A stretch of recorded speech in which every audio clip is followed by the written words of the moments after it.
አጋጩ ዛሬ የሩታ ቬሎ ተመረጠ። ቤተሰብዬ እንዴት አያችሁት? ተመቻችሁ? ቁጥር 1 ወይስ ቁጥር 2? እስቲ ሀሳባችሁን በኮሜንት ማለት ነው። ሰላም ሰላም፣ ጉዴ ቻናል ቤተሰቦች በመላው ዓለም የምትገኙ ወገኖቼ ሰላማችሁ በያላችሁበት የዓለም ዳርቻ ይብዛልኝ። ሰላም ለሀገራችን፣ ፍቅር ለወገናችን ይሁን። እንግዲህ ዛሬ ሩታ እንዳያችኋት ማለት ነው በጣም ድምቅምቅን ያደረጋት ቬሎ ማለት ነው። እንግዲህ እህታችን ሩታ ያለምንም ሜካፕ ፀጉሯን እንኳን አልተሰራችሁም እንዳያችኋት ማለት ነው። በኖርማል ተፈጥሮዋን የመጣችው እጅግ ከሚገባው በላይ ውብ ነው የሆነችው። የእውነት ነው የሚላችሁ። አስባችሁታል? ፀጉሯ ሲፈሸን ሲሰራ፣ እንዲሁም ደግሞ በአግባቡ ብዙም ያልተካበደ ሜካፕ ያው ግድና በስሱም ቢሆን ስታደርግ አስቡት እንግዲህ ምን ልትመስል እንደምትችል። እንዲያውም ሩታ እኔ የምሬን ነው የምላችሁ ከሜካፕ ይልቅ ያለ ሜካፕ ነው የምታምረው። 100% የምነግራችሁ ማለት ነው። ከሜካፕ ይልቅ ያለ ሜካፕ። ምክንያቱም ከዚህ በፊት 1-2 ጊዜ ትንሽ ሃይላይት ነገር ሞክራ አይቻታለሁ እና እኔ 100% ሩታ በተፈጥሯ ነው የምታምረው ነው ብዬ የምደመድመው። አብርሽ እንደሰማችሁት እኔ ሜካፕ አይመቸኝም፣ ግን ያው ሰርግ ስለሆነ በተወሰነም ነገር ቢሆን በመጠኑ ያው ማድረጓ ግድ ነው ብሏል። እሱም ሜካፕ አይፈልግም። ያ ሜካፕ በነገራችን ላይ በጣም ነው የሚቀይራችሁ ቤተሰብዬ ማለት ነው። ሰርግ ላይ በጣም የሚገርማችሁ እንዲያውም እኛ ሀገር እኮ እግዚአብሔር ይመስገን በጣም ይሆናል አይደለ? ኳሊቲያችንን የጠበቀ አይነት የሜካፕ አሰራር አለ ማለት ነው። እኔ ስደት በነበርኩ ሰዓት የአረቦቹን ሰርግ ተከታትያለሁ እና በቃ ደንበኛ እንደዚህ ሽሮ ውስጥ ዝፍቅ አድርገው ያወጧቸው ነው የሚመስሉት። የምር በጣም ነው ሜካፕ የሚጠቀሙት ከአግባብ በላይ ማለት ነው። እና ሜካፕ በጣም ውበታችሁን ከሚያጠፋ ነገር አንዱ ነው። እንደኔ እይታ ነው። ሶሪ ቤተሰብዬ ይቅርታ። የሆነች አለች የተወሰነች ለሴት ልጅ የምታስፈልግ የተወሰነች አለች አይደል? ሃይላይት በቃ እንጂ ይሄ እኔም አይመቸኝም ስለ እውነት ማለት ነው። እና እኔ የሩታ ሜካፕ መጠቀም እንዲያውም ይቀይራታል ነው የምለው። ሩታነቷን ይቀይራታል ነው የምለው። ከሜካፕ ይልቅ ያለ ሜካፕ ታምራለች 100% ማለት ነው። ስለዚህ ቤተሰብዬ እንግዲህ አብርሽም ባይፈልግም በግድ ይለኛል። ያው ከዛ በኋላ ምሽቱ ነው ወዲያው የምትታጠበው ብሏል።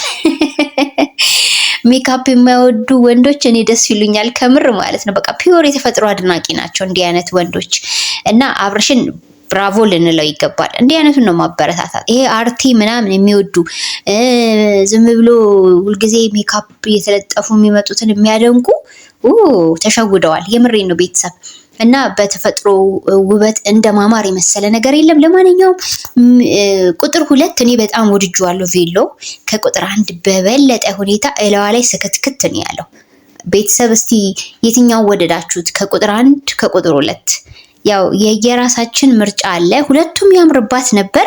ይበልጥ ግን ይሄ ግሬስ አለው ብዬ ነው ማስበው እና ለማንኛውም ቁጥር 2 ተመርጧል። እኔም ወድጄው ነበረ እና በጣም አድምቋታል ሩታችን። ያው ቁጥር 2 ቪዲዮ ላይ ይመስለኛል አብርሽ የራሱን የሱፍ ልብስ ሲመርጥ ነው የምናየው ብዬ ነው ማስበው። አሁን ላይ ቪዲዮ ስለረዘመባቸው አንድ ላይ ማስኬድ አልቻሉም። ተዋክበዋል እንዳያችኋቸው ማለት ነው። ስቲል ቬሎ መረጣ ራሱ እኮ አጣድፋችኋታል ሩታን በነገራችን። ኧረ ጉዴ። እና ግራ ቀኝ ያላችሁ ደግሞ ማለት ነው እነዚህ እነሱን የምትረዱ እነ ይስሐቅና አቤላ ማለት ነው እንዲቀልጠፍጠፍ በሉ እንጂ እንዲቀልጠፍጠፍ። አሁን እነሱ የሚሰሩትን የሚያደርጉትን አያውቁም። የምሬንም ምክንያቱም ሙሽሮች ያው ስለሆኑ ማለት ነው በጣም ብዙ ነገር ስላለ ያንን ነገር አንዱን ጨርሶ ወደ አንዱ ለማሳካት ፍጥነት ላይ ናቸው። እንዳየዋቸው ቪዲዮአቸው ላይ አብርሽ በቃ ይሄ ይሁን አይደለ በቃ ይሄ ይሁን ምናምን ቶሎ ለመደምደም ነው ሲቸኩል የነበረው እንዳያችሁት። ግን ምንም ብታለብሷት ሩታ ጆንያን ብታለብሷት ታምራለች። የምሬን ነው የምላችሁ ቤተሰብዬ። ልክ ነኝ አይደለ? አዎ ቆንጆዬ እኮ ናት ሩትዬ። የኔ አመለ ወርቅ ጸባይዋስ በዛ ላይ እና ማለት ነው ያው አፍሰካል አብርሽዬ፣ ምንም አትጠራጠር። ፍስፍስ በጆንያ ዳይመንድ እንዳፈስክ ቁጠራ። አቤት። አሁን የኔ እዚህ ጋር እኮ ማለት ነው የሚሉኝ አይጠፉም። ግን ማለት ነው ቤተሰብዬ ይቅርታ አድርጉልኝና እኔ ጾም ሙራት ላይ ይሄ ፕሮግራም በመዘጋጀቱ ያው አለ አይደለ መቼስ በሰው ምርጫ አይገባም። ግን ይሄ የነሱ ፍላጎት ከሆነ ምንም ማድረግ አንችልም። ተናግሯል። በእርግጥ ዋናው ሰርጋቸው እዚህ ቡታጅራ የሚካሄደው ከጾም በኋላ ነው ብሏል አብርሽ። አብዛኛው ሰው ግን በተለይ አሁን ቀለበትም ቢሆን ማለት ነው ዱባይ ላይ የሚያደርጉት ጾም ወራት አልቆ ቢሆን እንዴት መልካም ነበር መሰላችሁ። ያው የነሱ መንገድ አለ፣ የነሱ የሚሄዱበት አካሄድ አለ። እኛ በዚህ ነገር ውስጥ ያው ብዙም ለምን ብለን መጨቃጨቅም መናገርም አይጠበቅብንም። ግን እንደ ሀሳብ ባይሆን እኔ በጣም ደስ ይለኝ ነበር። ያው በእስልምና እምነት ተከታዮች ጾማቸው ትንሽ ጊዜ ነው የቀረው ሊፈታ።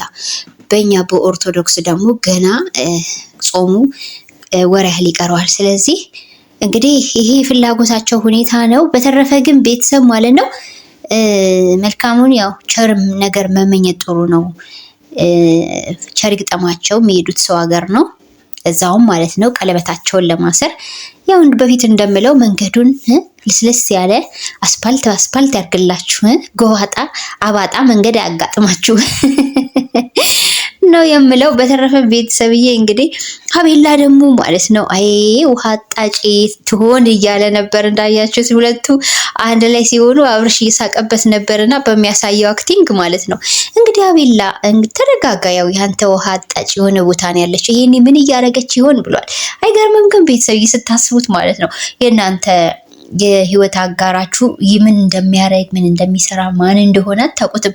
የሆነ ሰዓት ግን ወደ ህይወታችሁ ይመጣል ይሄ ነገር እና እንደዛ አይነት ነገሮችን እንድታስቡ ያደርጋችኋልና የአቤላ ራሱ አስተሳሰብ በጣም ነው ያሳቀኝ ማለት ነው። ለማንኛውም አንድ ቀን ሁሉ ነገር ይሆናል። ያው መቼስ ጸባይ ሰናይ እንደሚሆን እንደመልኩ እናምናለን አቤላ ማለት ነው። እና አንዷ ያው በቅርብ መተት አፍሳለች አይቀርም እና ዱባዮችም ሬዲዮ ነው ተበላችኋል። የሩትዬን ሰርግ የሚያደምቁ እህቶቻችን ያው በዛ ሰርግ ላይ ይገኛሉ እና አቤላም በዛ አጋጣሚ እንግዲህ አንዷ ካፈሰችኝ እዛው መቅረ ነው የምፈልገው ብሏል። እንግዲህ ፈጣሪ ነው የውሃ አጣጭንም የሚሰጠው። ቤተሰብ የኛ ባሰብ ነው ቢሆን ኖሮ ሄትና የተወንጭፈን ነበር። ነገሩ እንደዛ አይደለም። ነገሩ ፈጣሪ የፈቀደው ብቻ ሲሆን ነው የሚሆነው እና ለማንኛውም የነሩታ ሰርግ ያማረ ሰመረ ይሆንላቸው ዘንድ እኔ ልባዊ ምኞቴ ነው። እንግዲህ እኔ ደግሞ ዋናውን ከምንም በላይ ኢምፖርታንት ነገር ብዬ የማስበው ከጾም በኋላ ቡታጅራ ላይ የሚደረገውን ሰርግ ነው እኔ በይበልጥ በጉት የምጠብቀው እና ይሄ ቀለበት ነው።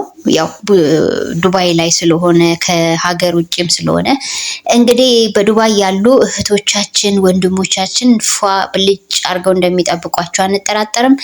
በተረፈ ይመቻችሁ። ቆንጆ ቬሎን የተመረጠው ቤተሰብ እኔ በራሴ በኩል ወድጄላታለሁ፣ የሩትዬም ቬሎ ማለት ነው። ይመቻችሁ ይድላችሁ። ሰላማችሁ ይብዛልኝ ቤተሰብዬ። ሰላማችሁ ትርፍ ብዝት ይበልልኝ። በሌላ ቪዲዮ እንገናኝ። ቸር ቆዩልኝ። ባይ ባይ።